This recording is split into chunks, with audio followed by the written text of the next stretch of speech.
You think 50 pounds of onions is like not like, I don't know what you think about that, but like when you're like 12, it's a lot of onions. Yeah, it's a lot of onions right now.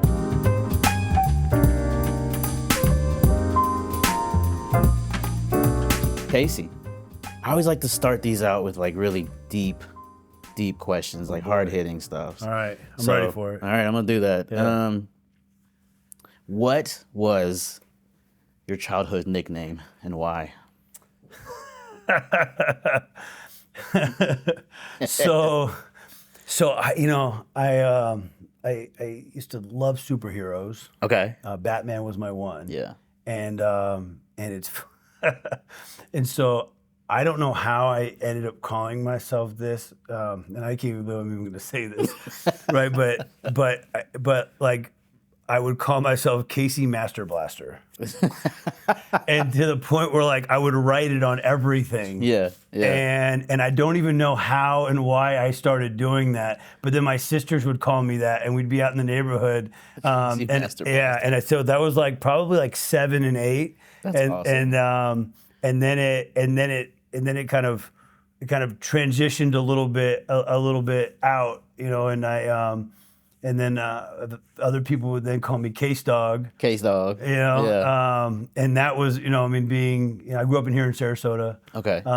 Went to Southside Elementary, Brookside, Sarasota Middle, and you know, back in those, you know, the mid '90s, you know, rap music was exceptionally popular with you know, Tupac and Wu-Tang and all of those things. That's all the stuff I listened to. Yes. And so I would put Case with a money sign, and then Dog with 2 G's because that's gotta what have Snoop 2 did. G's. Yeah, gotta have 2 G's. And I don't know what I was thinking, but that's awesome. That's awesome. You know, when you said Master Blaster, like there was in the mid '90s, early '90s. Yeah, there was a toy, like maybe He-Man or something. Well, I loved He-Man. Masters of the Universe. Blaster. Yeah. And so, and I remember seeing that first. That was like one of the first movies my dad took me to, and it was like scary too. Gotta be where it came like from. the live action one. Like Dolph Lundgren was the He-Man, right? And he had Skeletor and the whole thing. And so I think it probably was more He-Man related. That's where it came from. I was a He-Man guy, for sure. All right. For sure. All right. That's a good one. You know, Wu-Tang Clan was here like this year. His father went. They were here. Really? They were in Tampa. I'm like, how did I miss that? You know, the Hard Rock has got some kind of amazing like acts that just show up there. I did not randomly. know. Yeah, it's a pretty good. I got to get into the loop. Pretty I good. would have loved to have caught that one. I'll send you my contact over the Hard Rock. Okay. But there's just some random people who from like the 80s, 90s that show up there, and you're like, That's what I want to see. Yeah, it's pretty, and it's a very intimate space. It's a good place to see things. Yeah, I've heard that. Yeah. More nowadays, when you wake up in the morning, what are the first 3 apps you look at? So let me think here. I look at my email is my first one, and make sure I didn't miss anything that was overnight. Yeah, of course. Yeah, and then something I started recently. 2 other things. I downloaded the Holy Bible app. Yeah. And I got a best friend that tuned me into reading verses on a daily basis and kind of affirmations and things like that. Yeah. And so I wouldn't call myself an exceptionally religious person. Yeah. But I have faith. In my family, we pray every night, and and there's and God is in our life. And so that was something that over the last probably 6 weeks or so that's been a thing for me. Nice. And then there are some different different motivational things that I'll listen to through YouTube Music or something. Yeah. And, for the first 10 or 15 minutes of the day. Get the day started. I started like 3 months ago. I made a shift, and then 6 weeks or so made an additional shift. But I used to watch the news in the morning, and it would just, I don't know, it changes. It changes your outlook on the day, right? Very much so. It impacts it for sure. Very much so. And it's interesting, and so I'm up at 5 in the morning, and I don't have to really get my kids and my wife up until like 6 o'clock or so. So I have that hour to myself. Yeah. It's funny now that you even say that. Like one of my best friends, I was talking to him today. I have some neck issues and maybe getting surgery or so. Not really sure, but he's a doctor of physical therapy, and he was saying to me, "Hey, you're up so early. he's like, start with little things that you do. And I started telling him, hey, these are some other things I started doing to make it, my life a little bit better. Interesting. He's like, look, just try it for 10 minutes doing exercises in the morning and stuff, and just start your day out that way. And we can work from 10 minutes to 15 to 20. And he's like, it'll totally change. And I'm like, right. So it's one thing I wasn't doing. I was working, I guess, mentally, kind of preparing myself a little bit differently. But now my buddy is now trying to physically trying to help me out a little bit. I similarly, I'll work out in the mornings, and on the days that I don't work out, I'll stretch, 10, 15 minutes. But I started, 2.5 minutes, 3 minutes, and kind of built up because like I'm getting older, I'll play basketball at night. And the next day I'll feel like I got hit by a truck. Right. And I'm not working out today, but I will stretch. And I use the Bible app as well in the morning. There's in that app is a guided prayer, I think. And I was raised in, it's cliche to say I was raised in a church, but like I went to high school in my church. In the church building, I went to school in that. And then Sunday I was there, and Friday night I was at youth group, and Saturday I was cutting the grass. I was in that building every day. Wow. Bro. So I feel like I got to a point where I was saying the same things over and over and over, and I'm like, I need some help. And so that's been real beneficial for me in the mornings, and it makes me feel, it makes my outlook on the day like really positive. When I pull out of the garage, like I'm like, this is gonna be a good day. I'm gonna make it a good day. Absolutely, right. But you started it out that way with this positive stuff. Absolutely, right. Exactly. Right, making intentional decisions about your life that's going to help you throughout your day. Again, just watching the news and listening to it was just bad. It was just toxic. That's a great word for it. Yeah, toxic. And especially as a business owner, like you've got to be clear-headed and somewhat positive. Right. You got to have a positive outlook on things, because if not, then it's going to impact your decision making, and then everything else just kind of spirals, or snowballs, or whatever. Yeah, absolutely. When I asked you, or in your questionnaire about like when your business started, you gave me 2 years. Yeah. What's the story behind that? So we've been saying since 1905, right? We have a 1905 salad. USA Today, one of the best salads to make a meal out of. She was telling me about it. It's what we're known for, right? When we make it at the table in front of everybody, and so you're not going to get a fresher salad anywhere, and everyone loves it. And anytime we go somewhere, it's like you're going to bring a salad. I dropped off a salad to my daughter's school today for her teachers. Nice. It doesn't hurt to butter up her second grade teacher, right? That's right. So I brought my wife a salad and sandwiches to bring to her teacher. So I met my wife halfway. She dropped it off, and so 1905 was the date that we all went with, and then we were working on our 100-year anniversary over 20 years ago, and we worked with some historians from the University of South Florida to make sure that kind of the accuracy of the things that we were saying. 100 years. Double check our stuff, right? Are we as old as we say we are? And can we call ourselves oldest restaurant in Florida, right? And so just wanted to make sure some of those things. And so they're like, actually, good news and bad news. The good news is, yes, you are the oldest restaurant in Florida. The bad news is you missed your anniversary by 2 years. Oh. And so we go, I don't understand. Let it, fill us in. And then through his history and research, found out that when my great-great-grandfather came from Cuba with 4 sons at the turn of the 20th century, so late 1890s, he came with 4 sons, and he became the manager of the Florida brewery. Okay. And back in those days, there wasn't a ton of stores and bars and places, right? Yeah. He wasn't, and so he opened up a place called the Columbia Saloon on December 17th, 1903. Wow. The same day the Wright brothers took off from Kitty Hawk. Is it really? Yeah, the same exact day? Yeah, so 70 seconds of flight, right? And my great-grandfather was serving his first beer, right? And now over 120 years later, we're still serving beer and we're going to Mars, right? That's right. And so what happened was that saloon was across the street from where the existing restaurant is right now. Okay. And it burned down, and so he reopened it as the Columbia Restaurant, as a small corner cafe across the street in 1905. And that was this one, or so Tampa? It's the one in Ybor City. In Ybor City. Yeah. So the one here in Sarasota, 1959. We are the oldest restaurant in Sarasota. Wow. We actually have the restaurant right next door called Chacha Coconuts as well. We have both of those places. Nice. But the one, and so it was just an interesting thing. So we say that a 1905 salad, is traditional. Iceberg lettuce, tomatoes. ham, Swiss cheese, Spanish olives, squeeze of lemon, our famous 1905 salad dressing, Worcestershire sauce, and pecorino romano cheese grated right there at the table for you, mixed up. Nice. We'll say if you want one without tomatoes, then that's a 1903 salad.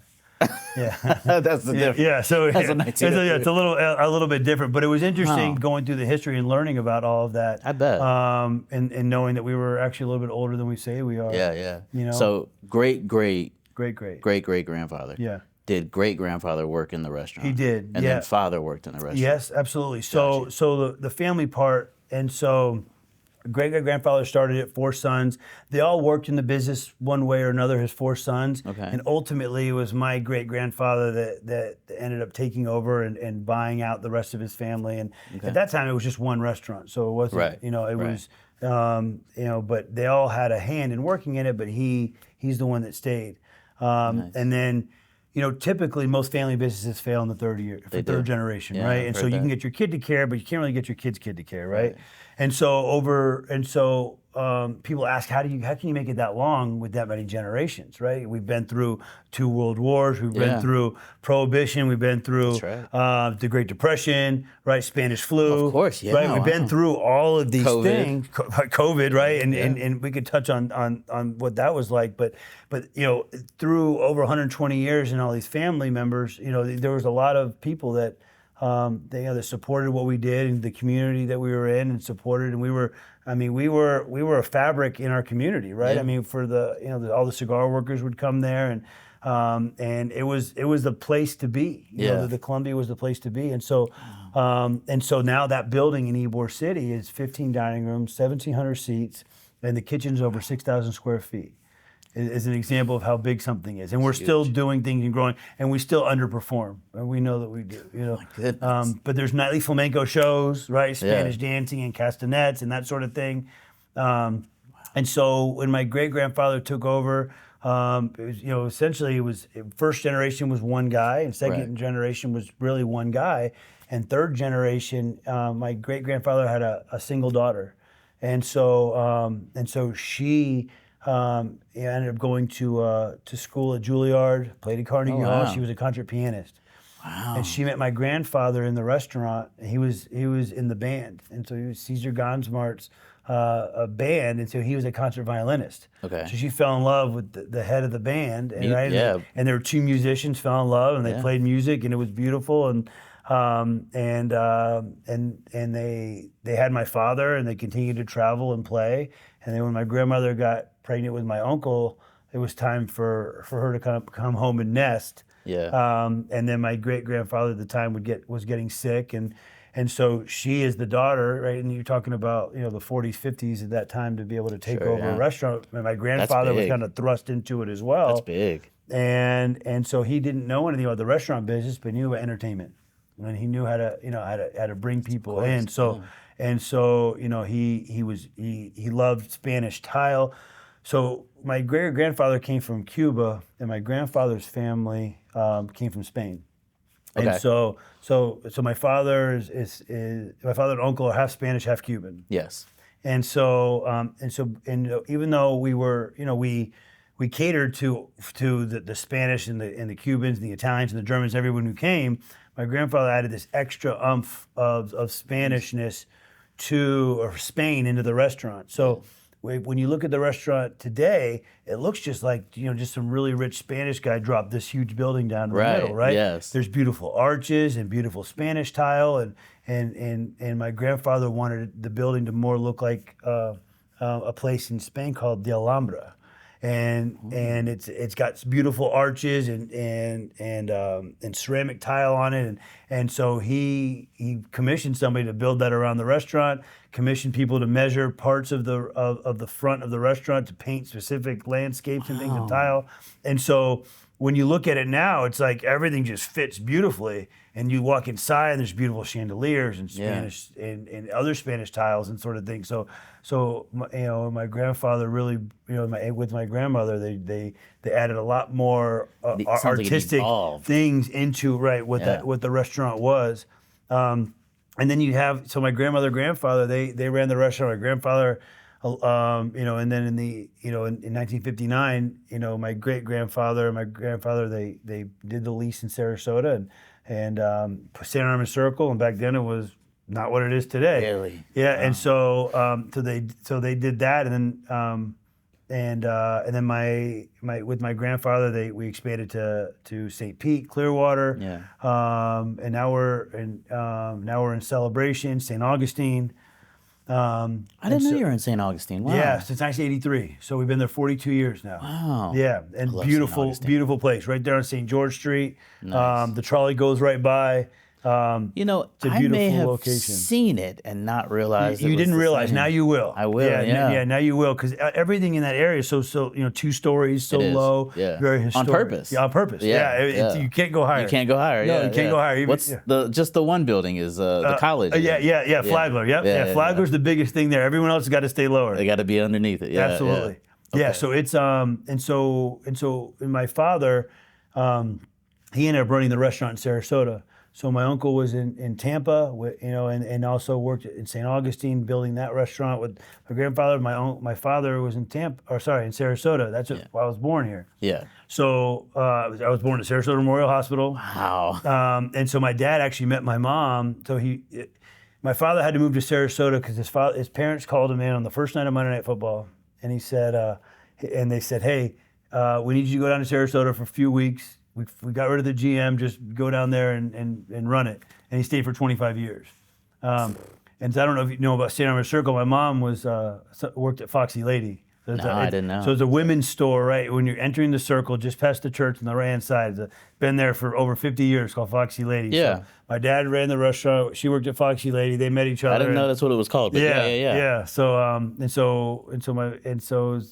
me and my sisters, we grew up there. The school bus would drop us off in front of the restaurant. St. Armand's, wow. Yeah, we would do our homework at the bar, and we'd run around like little kids, and that's all. Awesome. Yeah, and so now my father and uncle, actually my father is actually retiring next week. Really? Yeah. So my dad's moving on, and he's 77, and he'll still be around mentoring and doing that sort of thing, and so.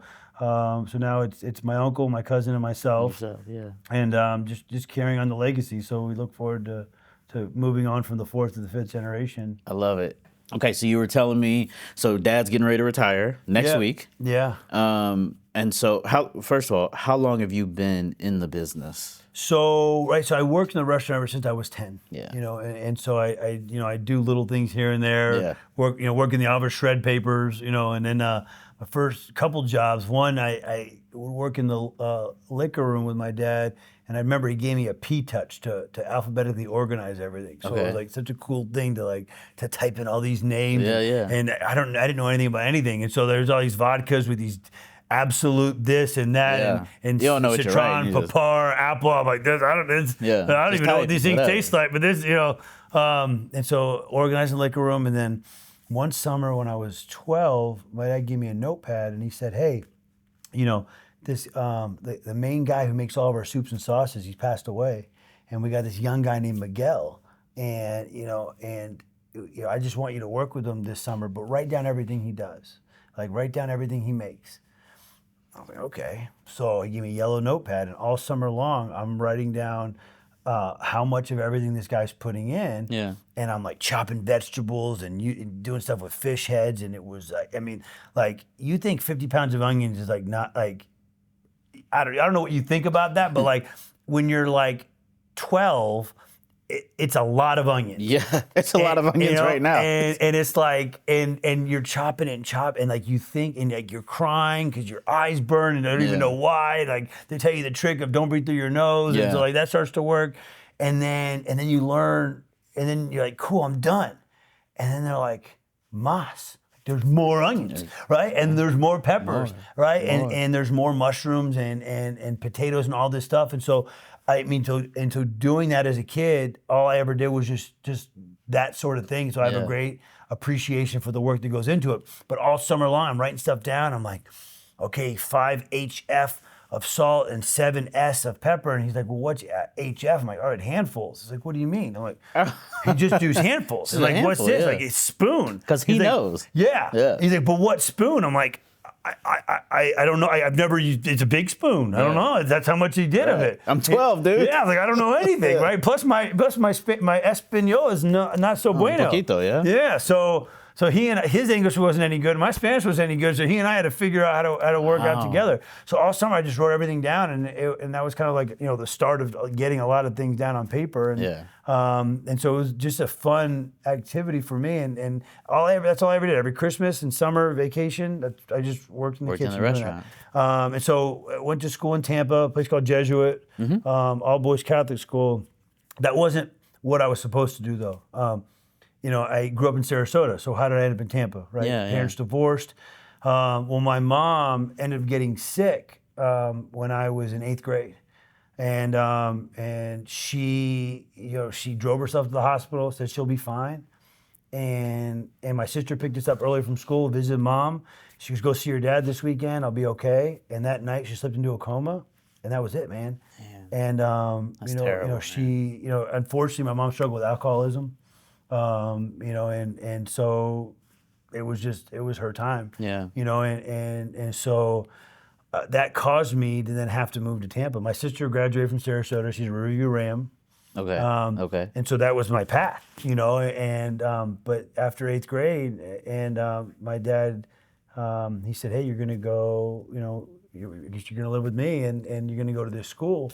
And he's like, I got to tell you something. It's a little bit different than your other schools, because I went to public school my whole life. Yeah, it's very different. Very different. So he goes, okay, so it's a Catholic school. I'm like, okay. He's like, church, no problem. Like, been to church. And he's like, uniforms. Okay. Yeah. And he's something else though. He's like, it's all boys. Yeah. I'm sorry. What? Are you insane? Right? And it was a tough transition for me, right? Having to move cities and my mom and losing her and all that stuff. And but I'm thankful that he sent me there now at this point. And I got a lot of friends that came out of that. But it was a difficult transition. Yeah, I could feel that. I went to Christian high school and I hated it, bro. I hated it. But I hated it because I couldn't get, I was playing basketball. Yeah. And I could not get a scout to come out and, this tiny little Christians, because they didn't care anything about me.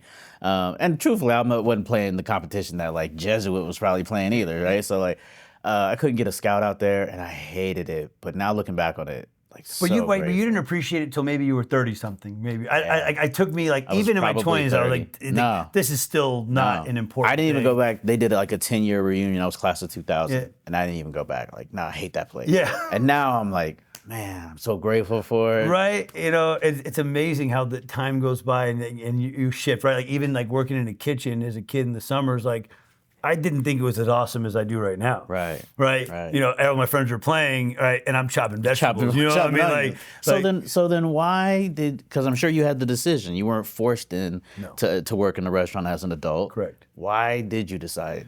So it was kind of, I loved everything about hospitality. I loved everything about people and the experiences and being able to create these memories for families. And I had such a rich history within my family, and it was almost as a natural thing. It's all I knew. And I said, well, I want to be in hospitality, but I don't know how I want to do it.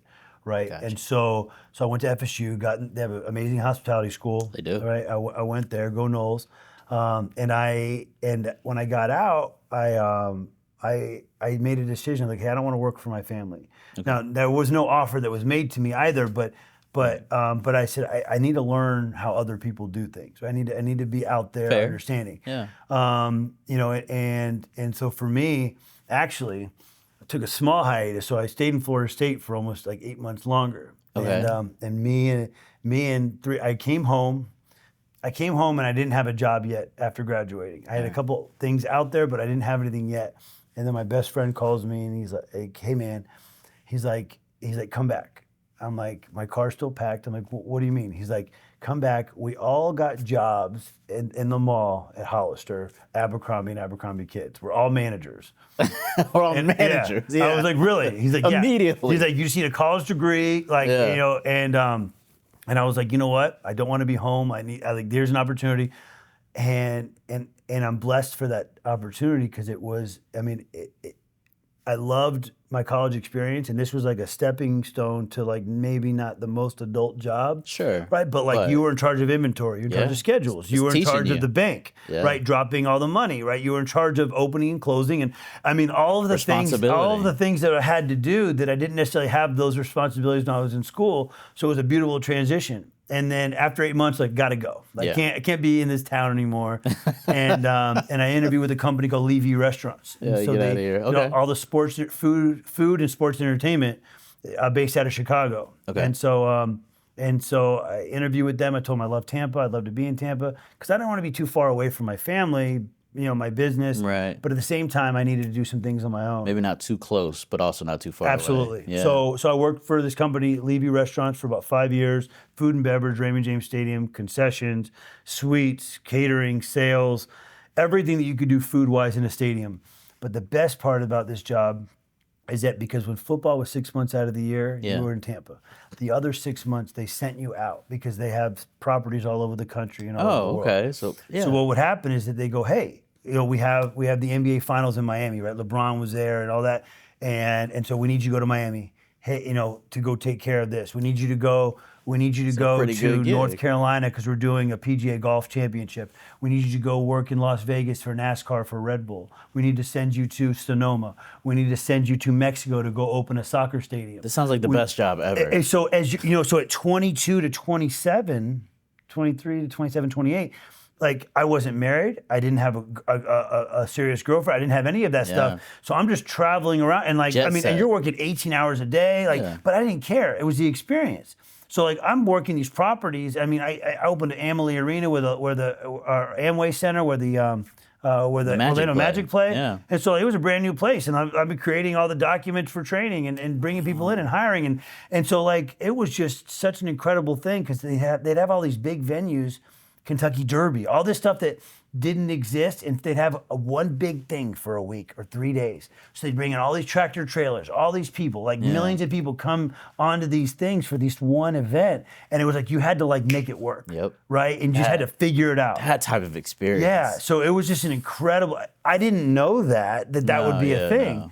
And so they sent me out I'd be home for 2 days and I'd go out somewhere else. So whether I'd be in Atlanta or I'd be in Miami or North Carolina or Boston, opening a convention center. So all these experiences that I never would have gotten probably working for any other company. If I worked for a hotel company that opened 24 hours a day, I would have just worked in a hotel for 5 years. Yeah. So this was just such this weird net benefit of working for this company. And then I worked there for 5 years, and then I got, and then I had to kind of make a decision. And talking to my father, my uncle, our COO, and different things. I go, look, I got some opportunities, and I keep saying no to promotions. I keep saying no to things because I wanted to stay in Tampa. But I was like, just to let you know, I might be moving to one of these different cities. You know that, and that's just wanted you guys to know. And they came back and said, hey, we got an opportunity, but it's not to work for us because you've already been working for a publicly traded billion-dollar company. We have an opportunity to open up a Columbia restaurant in the airport that we've been trying to do for forever. Right. But you'd have to work for a company called HMS Host. And so it's a partnership with them, and they said that we could pick the GM. And so you kind of know how these people do work already, and you're us, like you're family. And so you would watch our standards, make sure they don't, bastardize our brand. Right. And so I said, cool. So I gave the stadium people 6 months, and I hired and trained my replacement, set them all up for the season, and then I for about 5 years, then worked over at about 13 years ago is then when I came over to work for HMS Host at the Columbia at the Tampa National Airport over at Delta. It's still there, right? Still there for 13 years, and then about 8 years ago or so, we opened up 3 of our other concepts over on a different terminal. We have a restaurant called Ulele, a restaurant called Goody Goody, and a coffee concept called Cafe Con Leche, Ybor City. I've been there. Okay. Yeah. So a couple other people that are there, Bavaro's Pizza and Louis Pappas' Italian or Greek. And so when we did that, we partnered with a different company called SSP America. Okay. And so the vice president of HMS Host flew down and goes, hey, He goes, I'm glad you and your family won the RFP for the other thing, but you can't be the manager here anymore. He's like, because I can't pay you to be in charge of the Columbia for HMS Host, and you also have these other brands with another huge competitor. Conflict, yeah. He goes, so we're gonna have to figure something out. And then that was kind of the transitioning into my corporate office and to working with my father and my cousin and my uncle and our COO and learning how the Columbia does things. Right. And I got to admit, I you know, you think as a 20-something that you've like figured it all out, right? Of course. And I work for all these people, these big companies. Like and I thought that I could just instill all my expertise and my But my know-how for decades, and over a century. Yeah. So I learned very quickly that to kind of not be quiet, but watch how we do things and understand how we do things, and Proven it may not make concepts. sense to you as a person who hasn't been immersed in it, but just watch. But I bet you still brought a ton of, because we're in our silos as business owners. Like, we know what we know. We don't know what we don't know. That's everybody, right? Like, I bet you were able to bring some perspective and some ideas and insights that there's no way they would learn something like this because it's outside of their Absolutely. You know what I mean? So there's a lot of those things, and it was some of it simple, right? Some of it was like, what does our training manual look like? And like, how is it like 29 random photocopied hundreds of times things that we hand these people? And like, why don't we standardize this thing? And so I found myself trying to find opportunities to standardize some of the things that we did, innovations with technologies. And so we were able to implement kitchen display screens in all of our restaurants, which times out all the food properly, so the guests are getting food at the right time, and bringing us to a whole different level as opposed to just paper. Now we got these big screens out, and we have teammates that have been with us for over 30 years, where it was kind of a hard thing to get them in, and they've bought into it. I think my willingness to that I have seen some of these things and be able to bring the perspective, but also really keep our traditions as well, and not try to jam some of this new stuff down everybody's throats, which has been positive. But to that point, like, you've talked about the different generations, and it sounds like each generation has kind of added some type of evolution. They have. So what will you think yours will be? Yeah, so in the fifth generation, right? So myself and my cousin, we complement each other really well. I'm blessed that we have a really great relationship, and both of us are involved in some of the same things and sometimes different things, and we always come together and kind of talk things out. I think for us, because our brand is so solidified and so prominent in the areas that we have, I think there's now an opportunity for us to look to expand what it is we do with the Columbia. And so we haven't built a Columbia really outside of the airport since 1997 in Celebration. Okay. And so we built some other brands. We have I mentioned one, Ulele, over in Tampa, which has been a beautiful success, and turned an old waterworks building into right on the Riverwalk, into a beautiful restaurant of native inspired food and spirits. Charbroiled oysters and steaks, fresh seafood, and just right out there on the water. It's a beautiful spot. A Sicilian restaurant right behind the Columbia to pay homage to all the Sicilians that came to Tampa and Ybor City. I mentioned Chacha Coconuts, and so we've done some other brands. We got some other thoughts of expansion within Tampa as well. But I think that there's the way that Florida's blown up, maybe even over the last 6 years or so. I think that there was a certain part of like, I don't think we can go there because it's too close to maybe some of these other restaurants. And I think that there's a lot of cities that have blown up that are that reach out to us. Mm-hmm. And so I think that myself and my cousin and my uncle are find ourselves maybe a little bit more receptive to listening to some of those ideas where maybe we're a little bit more closed off at the beginning. Yeah, but so purely because the times have changed in this area. Like, it's not what it used to be. No. That's not necessarily, I don't mean that in a negative way, except the traffic. Yeah. But, like, I love the changes that, I got here 20 years ago. Yeah. So I'm not from Florida, but, like, when I got here 20 years ago, I could get from West Bradenton to Fruitville Road. Yes.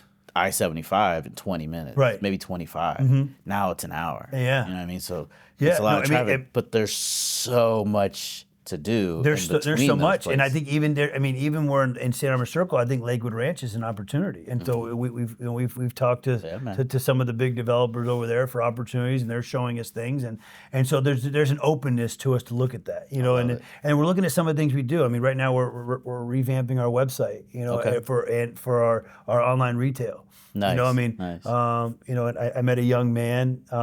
That he did e-commerce, and I met him about a year ago, and I introduced him to my team, and he just brought a different, fresh perspective. But I knew there was something there, and the team was able to buy into it, and now he's almost part of our team and helping us to kind of do things that we didn't know we didn't do, right? Bring that perspective. Like we could. We could rest on our laurels, if you will, right? But if you're coasting, you're kind of going downhill. I mean, you have to. I mean, you have to be able to, to see the opportunities that you have and be able to revamp. I mean, we're 120 years old. How do we stay relevant? Right. You got to continue to right. Grow There's all these innovate. hot new places and popular places, all these things, and how can we do that?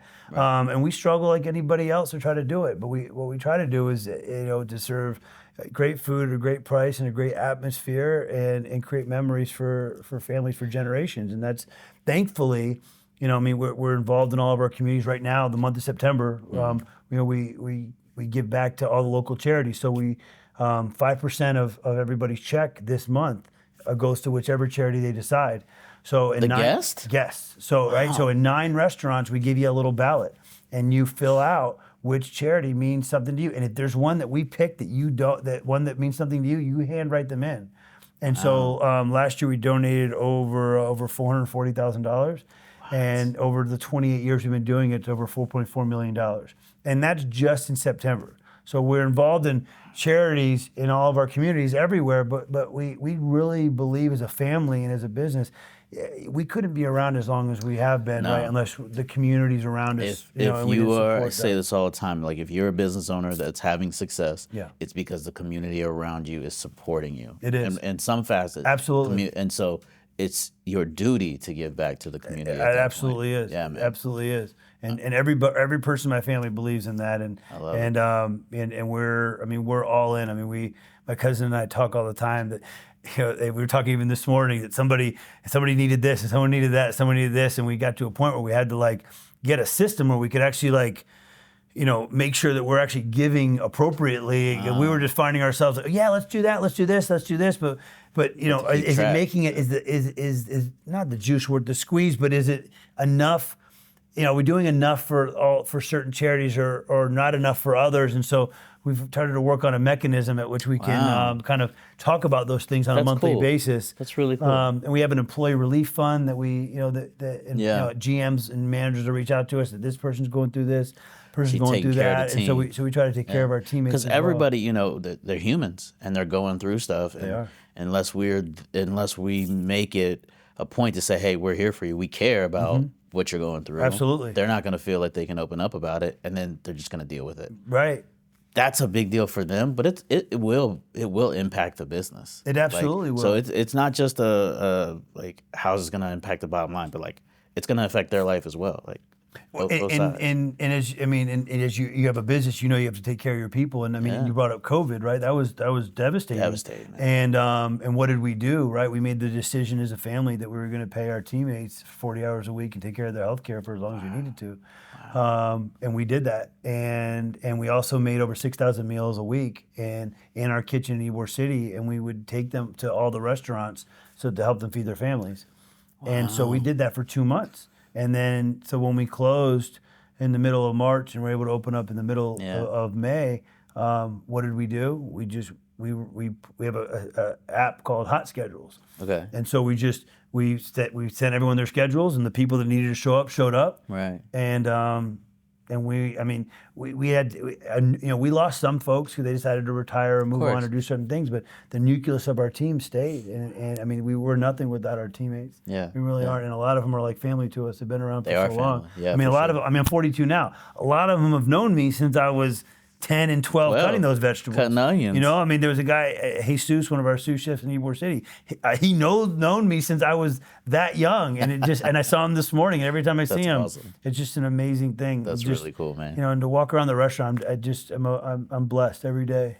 We had a guest in your seat. We've started this tradition where we're asking guests, what question would they ask an entrepreneur? And so there was a woman in your seat earlier today. I can't tell you who. You'll find out when her episode airs. And her question was, if you knew that you were going to lose your hearing at some point, what would be anything that you would want to hear one last time? My kids' laughter. Oh, that's a great answer. That's it. Yeah, man. Before they were born, we got the little thing that showed their heartbeats, and we put them in little, of course. these one's an elephant, and the other one, actually, I think they're both elephants. Keepsake, yeah. Yeah. But I'd say, I mean, I remember my daughter had got her tonsils and adenoids taken out, and I said to my wife, like, what if her voice changes? Like, she's not this, like, and it didn't, but it's their laughter. That laughter, it's great, right? Yeah. I mean, I'm so involved with my kids. I love it. If you didn't see me like this, you saw me on a weekend, I'd be wearing a button-down shirt with my kids' faces on them. Really? I have over 20-something shirts like that. Like that? Like that. My wife. I mean, one day my wife got me for Christmas a bathing suit with my daughter's face on it. I go, that's it. Don't buy me anything. I don't need any more. I just want you to buy me stuff with her face. Then my son was born. Now she buys me stuff with both their faces. Yeah, absolutely.